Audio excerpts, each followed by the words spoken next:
Assalamu alaikum everyone. Welcome to another lecture on constitutional history of Pakistan.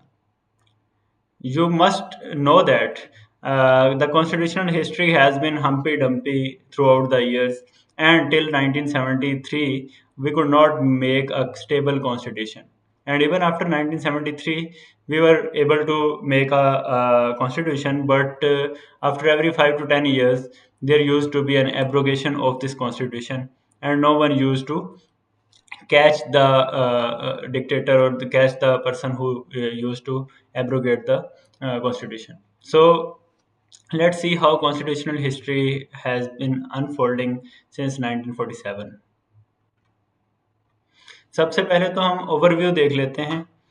आपको याद होगा कि 1935 का एक्ट जो था ब्रिटिश गवर्नमेंट ऑफ इंडिया का, उस एक्ट के जो है तहत आपका जो है वो सारा सिस्टम चल रहा था।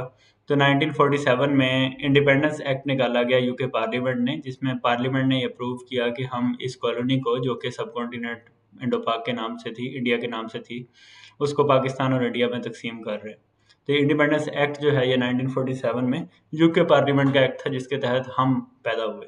तो उस वक्त जो कॉन्स्टिट्यूएंट असेंबलीज चल रही थी 1935 के एक्ट वाली, 1946 के इंतखाबात के बाद वाली, वो वैसे के वैसे ही रहीं, और उनके सेशंस वैसे के वैसे ही होते रहे। इंडिया वाली जो लोग थे वो इंडिया में, और पाकिस्तान के एरियाज़ के जो लोग थे वो पाकिस्तान में करते रहे।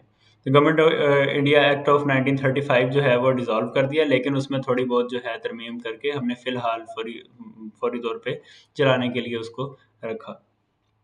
तो सारी पावर्स जो थी वो असेंबलीज़ को दे दी, ताकि वो एक नया कॉन्स्टिट्यूशन बना सके 1947 में।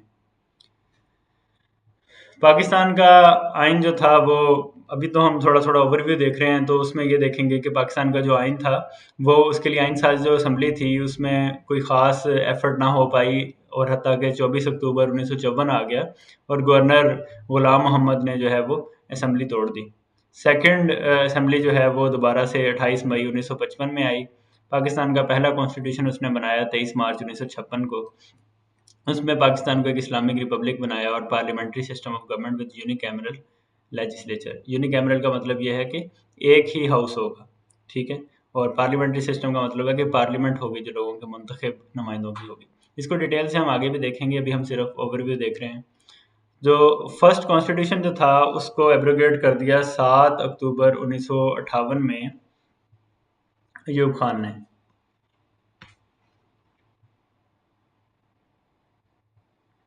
7 अक्टूबर 1958 में अयूब खान ने उसे एब्रोगेट कर दिया मार्शल लॉ लगाकर। Military government general Ayub Khan की जो थी, उसने एक कॉन्स्टिट्यूशन कमीशन बनाया 1960 के अंदर, फरवरी 1960 के अंदर, जिसने 1962 का आइन तराशा। उसमें पाकिस्तान को बनाया फेडरल स्टेट। जब हम कहते हैं फेडरल स्टेट, तो उसका क्या मतलब होता है? उसका मतलब होता है कि पाकिस्तान के जितने भी यूनिट्स हैं, जितने भी सूबे हैं, जितने भी इकाइयाँ हैं, वो सारी टू सम एक्सटेंट इंडिपेंडेंट हैं, और वो सारी मिलकर एक फेडरेशन बनाती हैं।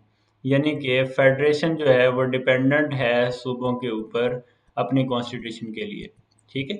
पाकिस्तान एक फेडरल स्टेट है। दूसरा सिस्टम जो था वो अयूब खान ने बनाया presidential system of government. Parliamentary system की बजाय प्रेसिडेंट को पावर्स दे दी। आपको पता है कि प्रेसिडेंट नॉर्मली ट्रू डेमोक्रेसीज के अंदर जो है वो एक सेरेमोनियल पोजीशन होती है, और उसका कोई ख़ास रोल नहीं होता। लेकिन अयूब खान क्योंकि वन मैन आर्मी था और वन मैन शो कर रहा था, तो उसने प्रेसिडेंशियल सिस्टम शो किया, जिसके अंदर प्रेसिडेंट के पास हाईएस्ट पावर्स होती हैं, ठीक है? और बाकी जो असेंबली होती है वो उस पर डिपेंडेंट होती है, प्रेसिडेंट पे डिपेंडेंट होती है। आपने सुना होगा कि पाकिस्तान में अभी तक ये डिबेट चल रही है कि पाकिस्तान का निज़ाम पार्लियामेंट्री होना चाहिए या प्रेसिडेंशियल होना चाहिए। तो इसकी पहली दाव पेल जो थी ये अयूब खान ने 1962 में डाली थी। 1962 का कॉन्स्टिट्यूशन भी एब्रोगेट कर दिया गया 25 मार्च 1969 को। पाकिस्तान जो है वो उसके जनरल इलेक्शंस हुए। जनरल इलेक्शन के बाद लीगल फ्रेमवर्क ऑर्डर के तहत जो है वो जनरल यहिया खान जो है वो प्रेसिडेंट बन गए, और फिर दोबारा से भुट्टो के आने के बाद डेमोक्रेटिक प्रोसेस जो है वो स्टार्ट हुआ। ईस्ट पाकिस्तान जब अलहदा हुआ तो उसका मेन पॉइंट ये था कि हमारी रिप्रेजेंटेशन नहीं हो रही असेंबलीज के अंदर, क्यों नहीं हो रही? क्योंकि ऑल पावरफुल जो प्रेसिडेंट था 1962 के आइन का, वो असेंबलीज को इतनी पावर दे नहीं रहा था कि कोई रिप्रेजेंट करे। फिर इकोनॉमिक डेप्रिवेशन थी और super session of democratic process था। जैसे पहले पॉलिटिकल हिस्ट्री में हमने देखा कि मुजीब शेख के जो वोट थे वो ज़्यादा थे भुट्टो से, लेकिन ये है कि उसे वज़ीर आज़म नहीं बनने दिया। बांग्लादेश की रियासत 1971 में बन गई। 1972 के अंदर जो है वो पाकिस्तान ने एक इंटरिम कॉन्स्टिट्यूशन जो है वो मंजूर किया प्रेसिडेंशियल फॉर्म ऑफ गवर्नमेंट का, और भुट्टो प्रेसिडेंट बन गया। और जब तक वो आइन बनाएंगे फिर वो पार्लियामेंट्री सिस्टम बना लेंगे। यानी फिल वक्त 1972 से 1973 तक भुट्टो जो थे वो प्रेसिडेंट रहे पुराने ही आइन के तहत, ठीक है। और 73 में जब आइन बन गया तो वो फिर प्राइम मिनिस्टर बन गए। 1973 का आइन जो है वो ड्राफ्ट किया गया सारी पार्टीज के साथ मिलकर, और 10 अप्रैल 1973 को इसको असेंबली ने पास कर दिया। 12 अप्रैल को जो है वो प्रेसिडेंट ने भी ऑथेंटिकेट कर दिया, और 14 अगस्त 1973 को ये स्टार्ट हो गया, इन फंक्शन आ गया पार्लियामेंट्री सिस्टम ऑफ गवर्नमेंट वाला। अभी जो कॉन्स्टिट्यूशन है वो 1973 का ही कॉन्स्टिट्यूशन है। इसको 2-3 बार जो है वो एब्रोगेट भी किया गया। एक बार ज़ियाउल हक ने किया, एक बार परवेज़ मुशर्रफ ने किया। और इन्होंने पार्लियामेंट्री सिस्टम को सेमी प्रेसिडेंशियल सिस्टम बना दिया। जैसे कि ज़ियाउल हक भी प्रेसिडेंट था और परवेज़ मुशर्रफ भी प्रेसिडेंट था, तो इन्होंने आइन में तरमीम करके प्रेसिडेंट की पावर्स बढ़ा दी। लेकिन बहरहाल अब दोबारा से पार्लियामेंट्री सिस्टम है और प्रेसिडेंशियल सिस्टम नहीं है।